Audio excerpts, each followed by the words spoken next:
direita. E aí, conhece? Tá ok? Olha lá! Estamos estrangulados, Igor. Pode subir. Triangulado, pode subir. Seu braço dele. Marlon! Ok. Seu braço dele. É, meus amigos, traçar a linha até o braço. Pois é. Essa é a nova regra. Agora, braço conta. Então, acredito que pela nova regra, gol de mão também tem que valer, né? Gol de braço. É impressionante, a gente sempre fica nessa dúvida se eles são ruins mesmo, se eles são despreparados mesmo, ou se são mal intencionados. E depois reclamam que o John Textor está levantando investigação sobre VAR. É impressionante, é impressionante. Da maneira como eles falam nesse áudio, fica claro que eles são ruins, eles são incompetentes. Não adianta você ter tecnologia se tem um imbecil ali na máquina do VAR que não sabe operar aquilo. Sabe qual é o nome do cidadão? Igor Benevenuto. É isso aí, Igor Benevenuto é o nome desse cidadão na cabine do VAR que traça uma linha igual a cara dele no braço do Damian Soares. Isso é um escárnio com o futebol, galera. Isso é um escárnio. E não é só o Botafogo que vem sendo atrapalhado pela incompetência desses caras. São muitos clubes no Campeonato Brasileiro que está manchado pela incompetência das pessoas que estão na arbitragem no futebol brasileiro. Não dá mais para a arbitragem no futebol brasileiro ser amadora da maneira como ela é. A gente precisa de uma intervenção para ontem. E o Arthur Jorge também colaborou um pouquinho, né? Ontem ele assumiu a culpa, é a ousadia que custou um pouquinho caro. Quinta rodada de Campeonato Brasileiro, não vamos criar um bicho de 7 cabeças, mas Alexander Barbosa no ataque, eu acho que foi um pouquinho demais. Vamos à vinheta e daqui a pouco a gente fala mais um pouquinho.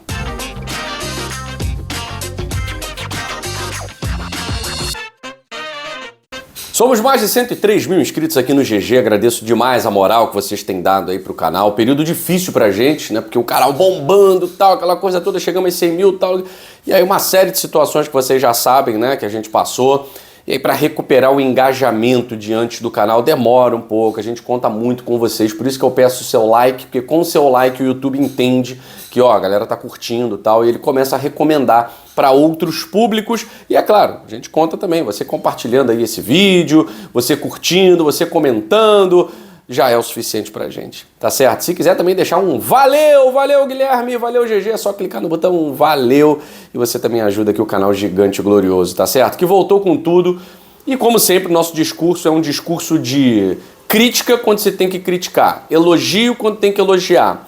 A arbitragem teve momentos muito bons em jogos do Botafogo, inclusive jogos que o Botafogo perdeu, jogos em que o Botafogo teve jogador expulso. A arbitragem teve momentos bons.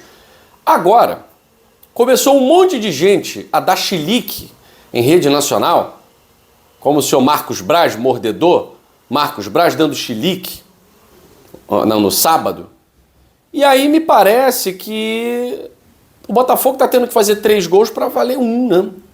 Já é a segunda vez em que o Botafogo tem que fazer 3 gols para valer 1. E 2 desses gols que foram feitos, um contra o Vitória e o outro contra o Bahia, eles são discutíveis. Eles são muito discutíveis. O lance do impedimento do Vitória, do Júnior Santos, beleza, tá. Ok, tá um pouquinho, tá por uma unha. Mas esse, contra o Bahia, o Botafogo ia empatar o jogo com 1 minuto e meio de jogo. Seria outro jogo. 1 minuto e meio de jogo. Marlon Freitas faz um lançamento perfeito para o Damian Soares. E olha onde essa linha é traçada. Olha onde o senhor Igor Benevenuto vai traçar essa linha. E aí, você quer a aberração completa? Solta o áudio aí, Maicon. Pra direita. E aí, conhece? Tá ok? Olha lá! Estamos estrangulados, Igor. Pode subir. Triangulado, pode subir. Seu braço dele. Marlon! Ok. Seu braço dele. Braço. Traça a linha no braço. No braço. Braço agora conta. Só que tá muito bem explícito. Olha aí. Tá muito explícito na regra do impedimento que braço não conta. Não pode ser traçada a linha em braço, porque braço não conta para impedimento. Tá escrito. Tô te mostrando aí que tá escrito. E o senhor Igor Benevenuto falou claramente no áudio do VAR, traça no braço. Ou seja, ele tira a possibilidade de nós sabermos se realmente o Damian Soares estava impedindo, que a gente não vai saber. Ele traçou a linha errado. É claro que a possibilidade do Damian Soares estar em posição legal é muito maior. Basta você olhar, né? É muito maior. Mas a gente perde a possibilidade de ter uma arbitragem séria, de ter um jogo de futebol, de ter um espetáculo da maneira como o torcedor espera, por causa de uns asnos desses aí que estão na cabine do VAR. Igor Benevenuto, um asno desse na cabine do VAR. E aí fica sempre a discussão. Será que é burrice mesmo? Será que é incompetência mesmo? Ou será que são mal intencionados? Ou será que tem realmente uma máfia do VAR aí que precisa ser investigada e está sendo investigada? Só que eles não têm medo, né? Eles não têm medo. Então eu acho que nesse caso aí do Igor Benevenuto, senão ele não falaria isso no áudio do VAR. É que ele é incompetente mesmo. É que ele não sabe a regra. Ele não sabe a regra. Claramente ele manda traçar no braço. Aí vem um outro energúmeno, Paulo César de Oliveira. Esse cara tinha que ser afastado da TV. Mas é uma TV que também é duvidosa, né? De qualidade duvidosa. Paulo César de Oliveira, para justificar o coleguinha, aquele corporativismo, que eu não sei o que a Sport TV mantém esse cara. Ninguém gosta dos comentários desse cara. É um cara que ninguém gosta. E a Sport TV mantém essa bobeira, acabou com a central do apito. Agora, para que manter um cara desse? Para justificar uma asneira dessa, dizendo que agora a linha é traçada nas axilas. Pô, cara, é demais, cara, é demais. Acho que ele fica estudando, né? Tinha que ser advogado. Fica estudando forma para defender o indefensável. Seria um excelente advogado criminal, porque como juiz foi péssimo, né? Um dos piores. E como comentarista consegue ser pior ainda. E aí a gente vê comentaristas, óbvio, né, que não são cegos. O Conrado Santana, por exemplo, falando aí, opa, tô achando que essa linha foi traçada errada, né? E outros colegas aí do jornalismo, sem clubismo, vendo o óbvio. Botafogo empataria um jogo com 1 minuto e meio. Qual seria o placar final? Poderia ter sido 2-1 Bahia. Que o Rogério Ceni armou o Bahia de uma maneira certinha. 11 atrás, quase na linha do gol, né? E esperando um erro do adversário para tentar dar um bote. E foi exatamente o que aconteceu. Bahia todo recuado no segundo tempo, fez até um primeiro tempo digno, né? Mas o segundo tempo jogou como um time pequeno mesmo. Todo recuado, esperando uma oportunidade. E essa oportunidade aconteceu com o erro do Botafogo. Agora, antes de falar dos erros do Botafogo, não dá mais pra gente passar pano, pra gente deixar rolar o que tá acontecendo. Porque você reclamar de uma falta, beleza, é um lance interpretativo, tá ok. Você reclamar de uma mão, é um lance interpretativo, achei que não estava tão colado no corpo, então a gente sempre vai ficar na mão desses caras, não tem jeito, né? Agora, impedimento é matemática, impedimento é geometria, impedimento é exato, não tem interpretação em impedimento. E o cara maldosamente ou burramente me traça a linha na mão do Damian Soares. Não dá para ficar assim. Esse Igor Benevenuto ele tem que ser expulso do quadro. E não sabe traçar uma linha, voltar para a escola básica de matemática, para aprender a desenhar. Agora, é claro que o Botafogo colaborou. Teve esse gol anulado, teve outro gol anulado do Luiz Henrique. O Botafogo tem que fazer 3 gols para valer 1 agora, né? Mais uma vez, contra o Vitória foi assim, contra o Bahia agora foi assim. Luiz Henrique fez o primeiro, posição irregular. O Júnior Santos fez o segundo gol do Botafogo, me parece em posição legal. E o Jefinho fez um belo gol para o Botafogo. E o Botafogo tinha tudo para virar a partida. Nos pés do Cuiabano tivemos a chance, né? E é aquela questão, né? O famoso tem coisas que só acontecem com o Botafogo. O Hugo e o Cuiabano são os 2 laterais que a gente tem no elenco. Se o Cuiabano estivesse no lugar do Hugo na marcação, certamente não teria o pênalti pro Bahia, né? Porque só o Hugo gosta de marcar assim, né? O Hugo se sente no Rio de Janeiro mesmo, que ele tá sempre de mãos pro alto como se fosse assaltado, né? O Hugo é um verdadeiro... Já virou carioca, né? Apesar de não ser carioca, ser paraibano. Tá sempre de mão pro alto, cara, na área. Que isso? Se fosse o Cuiabano na marcação, não teria tido pênalti. Mas se fosse o Hugo no lugar do Cuiabano, teria sido gol, né, cara? Pô, o Cuiabano... Primeira finalização foi correta, ok. rasteirinho, tentou no contrapé do goleiro, o goleiro tinha dado uma escorregada e tal, pegou. A segunda, cara, dava pra dar uma dominadinha e chutar com mais calma. Então ele é canhoto, dava pra bater colocado, ele quis estourar, furar a rede, né? Esfolar a rede. Aí, enfim, bola foi lá pra bandeirinha de escanteio. A grande oportunidade que o Botafogo teve de virar a partida. E aí, o erro do segundo gol do Bahia, né? Porque o Bahia só marcaria um gol num erro do Botafogo. O Bahia abdicou de jogar, né? O Bahia do Rogério Ceni abdicou de jogar. Mas o Campeonato Brasileiro e o futebol proporcionam isso. É o único esporte em que o pior vence o melhor jogando pior. É o único esporte. O Botafogo já venceu muitas partidas assim na época do Luiz Castro, né, galera? E, inclusive, na época do Fábio Matias também, vencemos algumas partidas sem jogar melhor do que o nosso adversário. Isso faz parte do futebol. O Bahia foi lá, se trancou todinho, contou com o erro do Botafogo e esse erro começa na substituição do Arthur Jorge. Você ter um treinador com fome de ganhar, com sede de ganhar, é bom. Agora, essa sede, essa fome, eu achei que a ousadia do Arthur Jorge foi um pouquinho acima da média, um pouquinho exagerada. Porque você colocar o Alexander Barbosa, o que aconteceu? Você colocou um jogador alto lá na frente, que foi inútil, porque o Botafogo não acertou um cruzamento, principalmente porque saiu o lateral. Você tira o lateral para colocar um zagueiro que vai jogar de atacante.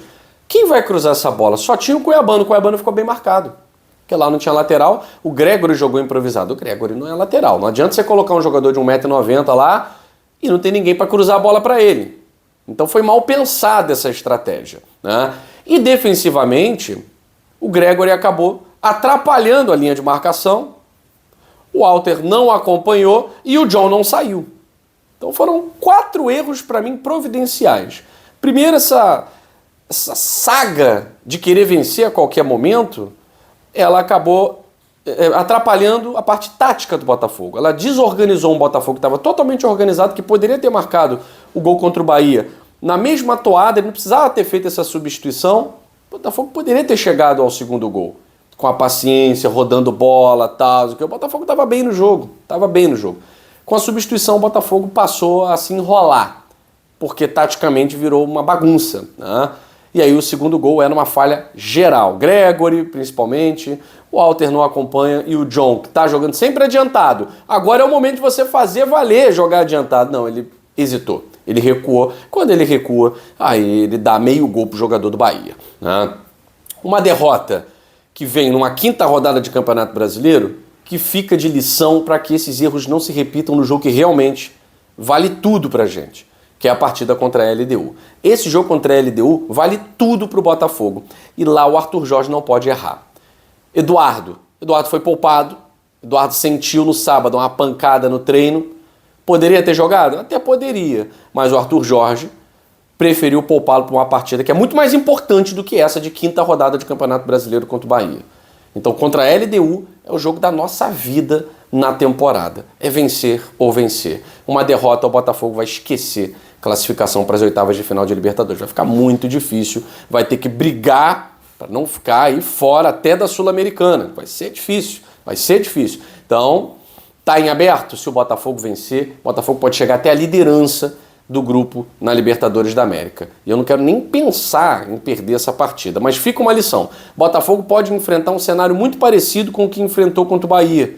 Uma equipe trancada, uma equipe fechada, buscando os contra-ataques. O Botafogo vai ter que ter criatividade para furar esse bloqueio. Vai ter que ter muita paciência, muita criatividade, e o torcedor também precisa participar disso. Ontem o papel do torcedor foi sensacional. Apoiou o jogo inteiro, incendiou o Nilton Santos, mesmo após a derrota para o Bahia, que foi uma derrota.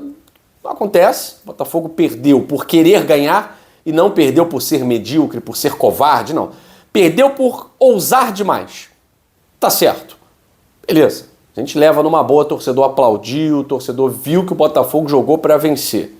Agora, contra a LDU, não pode mais haver erros. O Arthur Jorge, que na coletiva assumiu esse erro, assumiu o erro da derrota, ele não pode mais querer improvisar numa situação que nunca foi treinada. E com a volta do Eduardo, eu acho que isso não vai acontecer. Mas ficou um recado para o John Textor também, Quando ele coloca o Alexander Barbosa, ele está dando um recado para o acionista majoritário do Botafogo, seguinte, você não me deu peças, eu não tenho ninguém para botar, estou tendo que colocar um zagueiro Você não me deu peças, eu preciso de peças. O Igor Jesus só chega em julho. Eu acho que o scout do Botafogo pode ser um pouquinho mais inteligente e garimpar em mercados aí que o Botafogo possa tirar jogadores, nem que seja de times do Brasil, a gente precisa de um centroavante. Agora, situação da nossa base, né? Você vê um Palmeiras colocando a base o tempo inteiro, jogadores decidindo, vê outros clubes aí sem medo de colocar a base. A nossa base não tem um atacante para suprir num momento desse, que não tem pressão nenhuma. O Botafogo estava na liderança do Campeonato Brasileiro, não tem pressão nenhuma. Tem, vida ou morte, né? A situação do Vasco, por exemplo, tal. Não tem nada disso. Agora, você não tem uma base competente para fornecer um centroavante com a mínima qualidade para poder funcionar como centroavante. Lamentável, né? Lamentável. O Yarley não é centroavante. Tá? Lamentável. É o trabalho do Tiano, que foi mandado embora, mas um trabalho de péssima qualidade. E ó o retrato aí. Você precisa acionar a base, você olha para a base e não tem ninguém. Lamentável, eu espero que essas mudanças que o Botafogo fez nesse ano surtam efeito e a gente tenha pelo menos alguns jogadores que despontem na nossa base, aí, principalmente jogando de centroavante. É isso, meus amigos. Fico por aqui. Mais tarde tem a segunda edição do nosso Plantão Glorioso. Beijo grande a todos e saudações alvinegras. Fui.